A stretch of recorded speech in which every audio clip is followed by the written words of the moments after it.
धन्यवाद। कल 7 दिसंबर 2024 को पटना के मिलर हाई स्कूल के मैदान में मगध सम्राट जरासंध जी का जन्मोत्सव सह जनवंशी सम्मान रैली का आयोजन किया गया, जिसकी तैयारी पूरी कर ली गई है।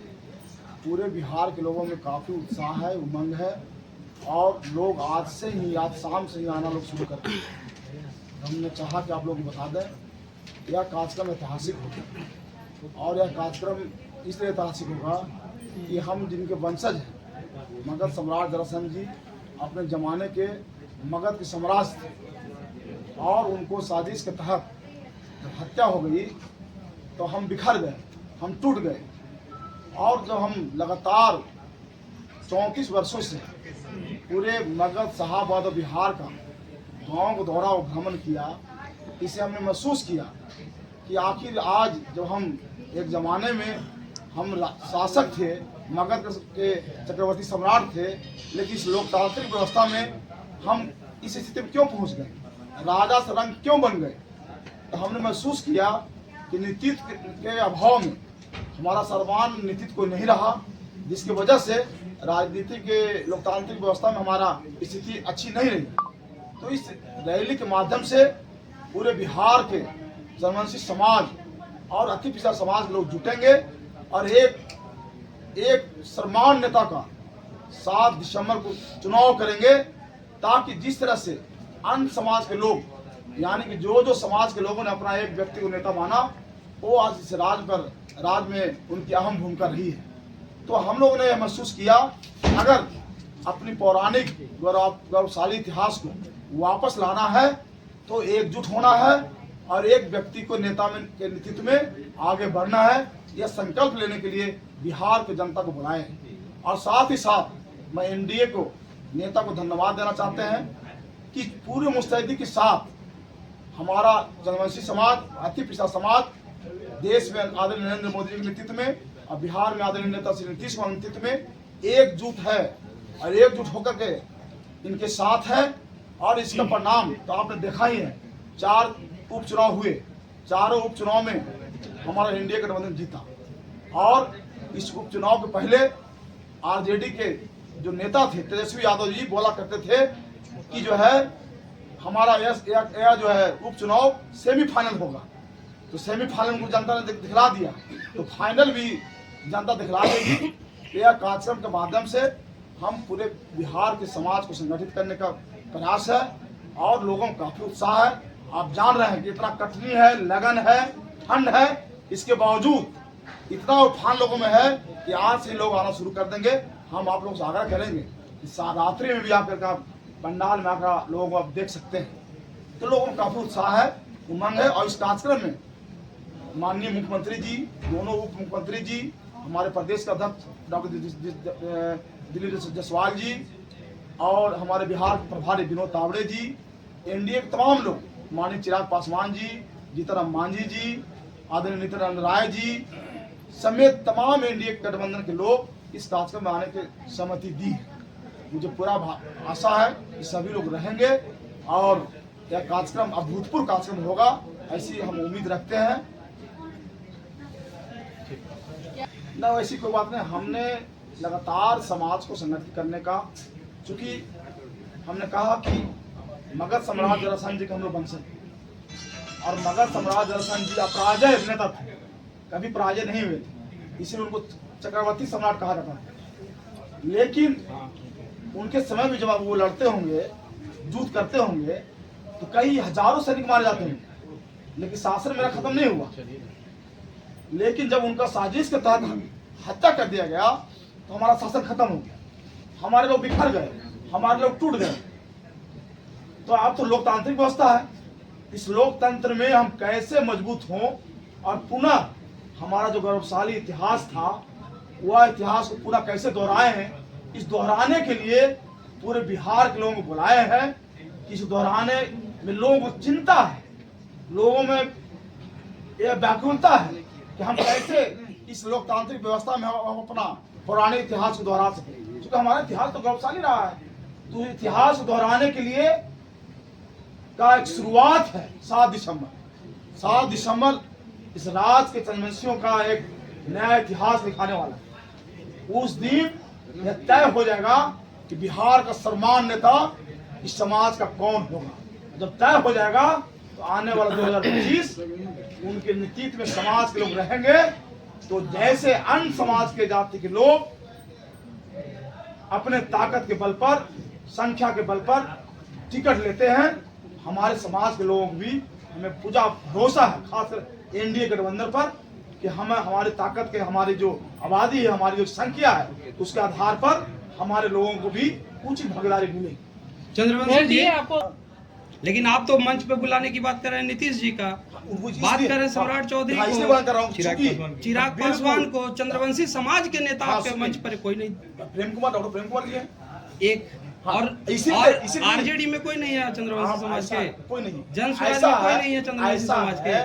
यह भी ऐसा है कि मैंने कहा कि हमारी स्थिति राजा से बोलेंगे, ये डायरेक्ट बोले कि एनडीए की बैठक नहीं है, एक बैठक अखिल भारतीय चंद्रवंशी चेतना परिषद का है।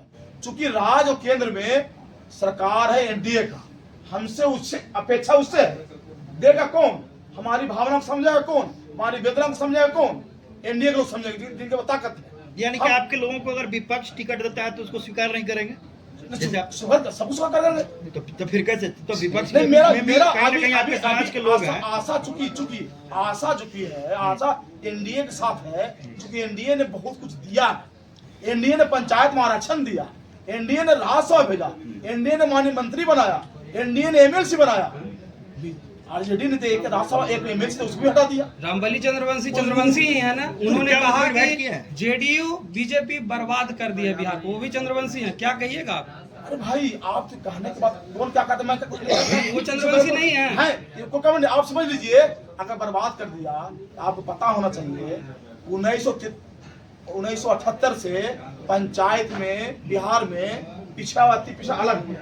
लालू प्रसाद जब आए तो 93 में, आपको याद होगा कि नहीं होगा, 93 में एक एक्ट बना, पंचायती राज अधिनियम एक्ट। उसमें कर्पूरी ठाकुर द्वारा दिया हुआ अति पिछड़ा उन्होंने समाप्त कर दिया और नियम बना बिहार राज्य पंचायती राज अधिनियम 1993 पिछड़ा वर्गों के लिए।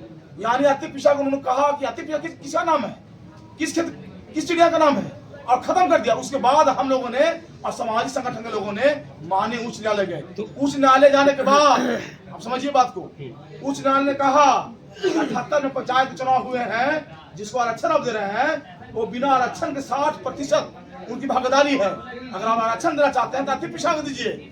माननीय लालू प्रसाद जी सुप्रीम कोर्ट चले गए और जब एनडीए के नीतीश कुमार जी की नेतृत्व में सरकार बनी तो हम लोगों ने, एनडीए के सरकार ने वहां से विड्रा किया और 2006 में अधिनियम बना, बिहार राज्य पंचायती राज अधिनियम। अति पिछड़ों के लिए जिसे 20% अति पिछड़ा का आरक्षण, अनुसूचित जाति का आरक्षण 16%, 50 महिलाओं का आरक्षण। कहाँ आपने तो ये कहा, लेकिन 65% आरक्षण के लेकर के आप लोग पारित कर रहे हैं। अभी भी पंचायत स्तर पर 37% दलित को, अति पिछड़ा को मिल रहा है, 13% और मिल सकता है। ये क्यों नहीं आप मांग कर लेते हैं कि 13% और देकर के 50% जो देने दीजिए? कल देखिए क्या मांग है। मांग हमारा बहुत ही है।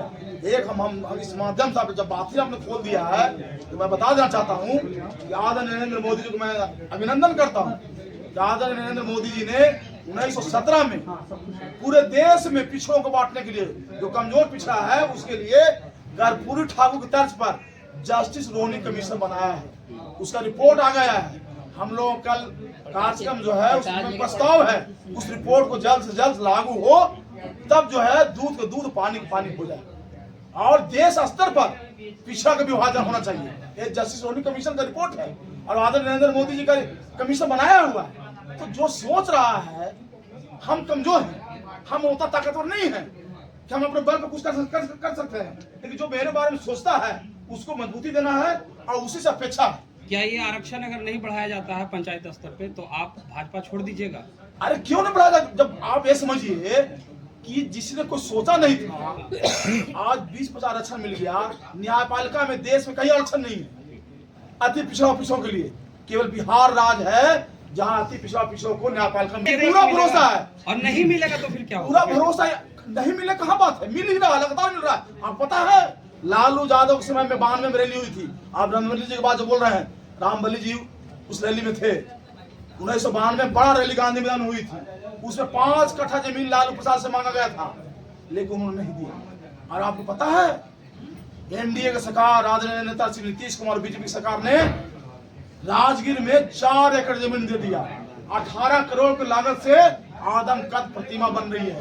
और सबसे बड़ी बात, जो किसी सरकार का साहस नहीं था, चूंकि महाभारत और रामायण के ग्रंथ के नायक को राजकीय सम्मान नहीं मिलता, लेकिन 2023 से मेरे प्रयास से, मैं उसमें जेडीयू में था, 22 में मैंने उनको कहा 23 से मगध सम्राट जरासंध जी का राजकीय सम्मान के साथ राजगीर में समारोह होता है।